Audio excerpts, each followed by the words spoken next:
They targeted the ships, the lifeline for the task force. How the British task force commanders have underestimated the determination of the Argentine pilots. Ship after ship in San Carlos water was hit by Argentinian aircraft. The British christened the bay Bomb Alley. This was the first time I'd seen ships sunk by enemy action in my life. I was watching Antelope, and suddenly a huge explosion in front of my eyes. Large parts of her superstructure flew up into the air. I remember that explosion echoing round and then followed by a series of other explosions that went all night. El enfrentamiento que describen los soldados británicos es la famosa Batalla de San Carlos, un combate entre la Fuerza Aérea Argentina y las fuerzas británicas que ocurrió entre el 21 y el 25 de mayo de 1982. Del lado argentino, la pieza clave eran los A-4 Skyhawk estacionados en el sur del territorio continental. Si bien los buques británicos lograron desembarcar en la bahía de San Carlos, tuvieron que pagar un precio muy alto. So I was looking basically at all the ships and these pilots, brave pilots, coming in at 0 feet, dropping their bombs and watching them, some of them just getting blown to pieces because they got the rapiers going. At first I thought they were firing some form of airburst, and what it was the jet disintegrating when one of these missiles hit them. So and are you being attacked at this point, Mick? Is there any mortars coming in or we weren't, our position, I was actually in the lens section, our position wasn't on direct fire, it was just that the aircraft were ignoring us, of course, and going straight for the ships. So obviously for the supply line, and they maybe even thought some of our soldiers were still on those ships. And they were just sometimes below us, as Len said, sometimes level with us. Okay, and they just kept coming past. It was the air raid warning red.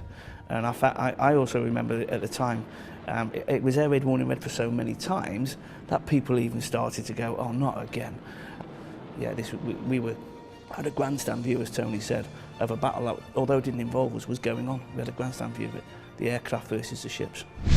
La Guerra de Malvinas fue el contexto de algunas de las hazañas aéreas más impresionantes de la Fuerza Aérea Argentina. Durante la Batalla de San Carlos, las capacidades de los pilotos argentinos se pusieron a prueba con vuelos bajos y rasantes, frecuentemente entre navíos británicos enfrentados, buscando que estos abran fuego entre sí. Eso sí, los argentinos se tomaban el tiempo para saludar a sus enemigos.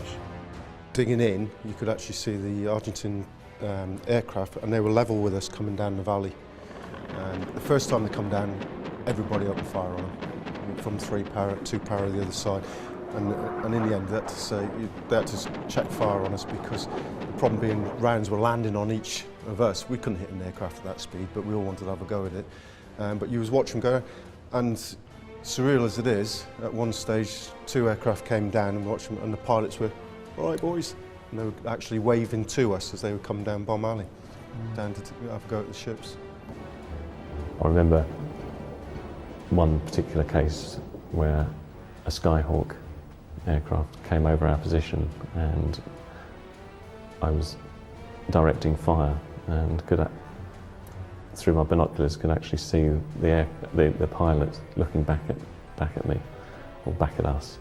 And it was an interesting experience to see someone looking at you as the platoon that you're commanding is trying to take it down. They knew what they were doing. They knew how to attack the ship.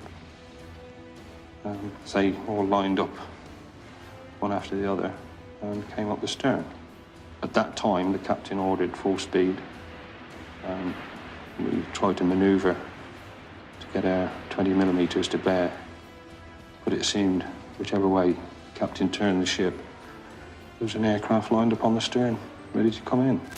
Otra de las complicaciones durante la Batalla de San Carlos fue que los pilotos argentinos operaron desde las bases aéreas de Río Gallegos y Río Grande en Tierra del Fuego, lo que los obligó a volar al límite de su autonomía de vuelo.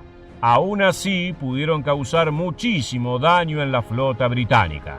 Las fragatas HMS Ardent, HMS Antelope y el destructor HMS Coventry fueron a parar al fondo del Atlántico. Desde la Segunda Guerra Mundial, el Reino Unido no tenía tales pérdidas. Por otra parte, la fragata HMS Broadsword, el destructor HMS Entre y la fragata HMS Plymouth resultaron dañados, aunque, como escucharás a continuación, prácticamente ningún navío salió ileso del ataque de los A4 Skyhawk.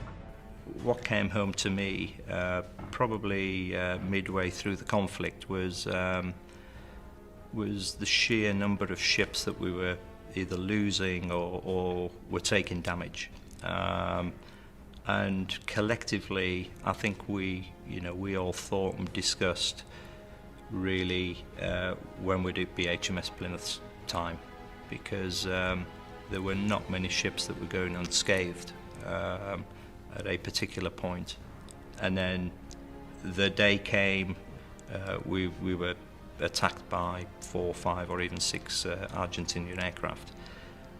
We knew pretty quickly that the air raid that was coming in was for us.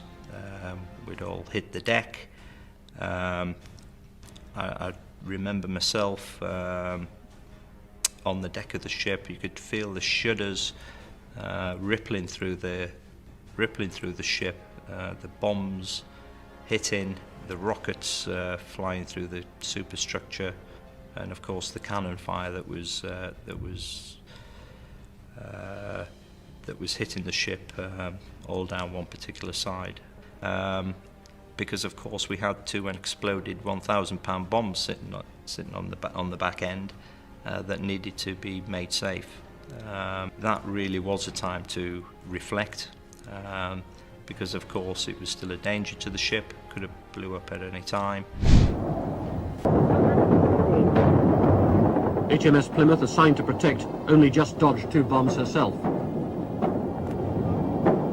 El objetivo de los argentinos era destruir la Task Force, es decir, la Fuerza de Tareas Organizada para el desembarco en San Carlos. En la batalla hubo una participación secundaria del ejército argentino. La mayor parte del operativo quedó en las manos de la Fuerza Aérea, que contaba con 45 bombarderos de ataque Skyhawk A4B y C, 37 Dagger, 17 aviones de combate y ataque Mirage, 10 bombarderos ligeros Canberra y más de 35 aviones Pucará IA-58 de apoyo cercano diseñados y construidos en Argentina. We then watched the task force being hit time and time again by Skyhawks and Mirage jets from the Argentinian Air Force.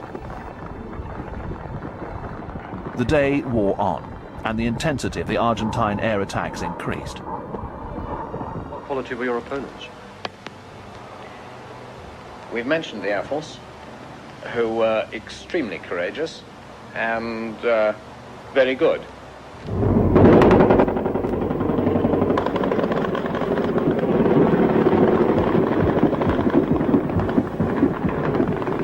They came in again. Bombs thunder into the water yards from our ships. Si bien la batalla de San Carlos culminó con el desembarco británico, las operaciones aéreas en esa semana de mayo de 1982 fueron tan solo algunos ejemplos de la capacidad de los pilotos argentinos, algo que el enemigo no esperaba. El buque logístico de desembarco Sir Galahad era uno de los protagonistas de la operación británica y si bien sobrevivió a San Carlos, fue hundido el 8 de junio de 1982 por bombas lanzadas desde los A4 Skyhawk argentinos. The Galahad was lightly armed and the Welsh Guards had no defense against air attack. They actually hadn't seen the Argentine Air Force at work, because for the 5 days they'd been there, the bad weather had kept the Argentine Air Force away. So they hadn't seen how deadly those guys could be. I can tell you, if I'd been on board that ship, I'd have swum ashore rather than stayed. Al volar a tan baja altitud, muchas de las bombas lanzadas por los aviones argentinos no tenían tiempo a detonar y era labor de los británicos desactivarlas para evitar accidentes. Pero esa no fue la última campaña de ataque aéreo de Argentina. Burney successfully removed the bomb from the Galahad. Naval disposal teams cradled unexploded bombs of 6 other ships. If these bombs had detonated on impact, the British campaign would have been stopped in its tracks. Then 4 days after the landings, the Argentinians struck another devastating blow. Exocet missiles hit a vital British supply ship, the Atlantic Conveyor. It was carrying 4 giant Chinook helicopters. 3 were destroyed. It was perhaps the single greatest setback of the war. I had been preparing a plan to move my brigade forward onto the high ground overlooking Stanley, and the key part of that plan was 4 Chinook helicopters. In the rush to pack equipment onto the task force ships, crucial errors had been made. The destruction of that one ship changed the tempo of the whole war as far as we're concerned. We would have to walk. Ya sea por diferencia de capacidades bélicas, preparación o simple mala suerte, el Reino Unido emergió victorioso en la Guerra de Malvinas el 14 de junio de 1982. Aún así, los pilotos argentinos se ganaron el respeto de sus pares británicos. Escucha esta curiosa teoría del capitán Alan West sobre por qué los pilotos argentinos eran tan efectivos. Fast jet pilot, you've got to be good or you're dead. I mean, it doesn't matter which country you come from, because they've got to have bloody good reactions, they've got to be good. And the Argentinians, if you imagine, what are they, sort of racing drivers, polo players? I mean, what better sort of chap to have sitting in a fighter?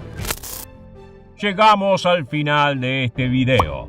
Y antes de despedirnos, nos gustaría saludar con respeto a los heroicos pilotos argentinos que operaron en el sur del Atlántico. Nos reencontramos en el próximo video de Aviación Militar.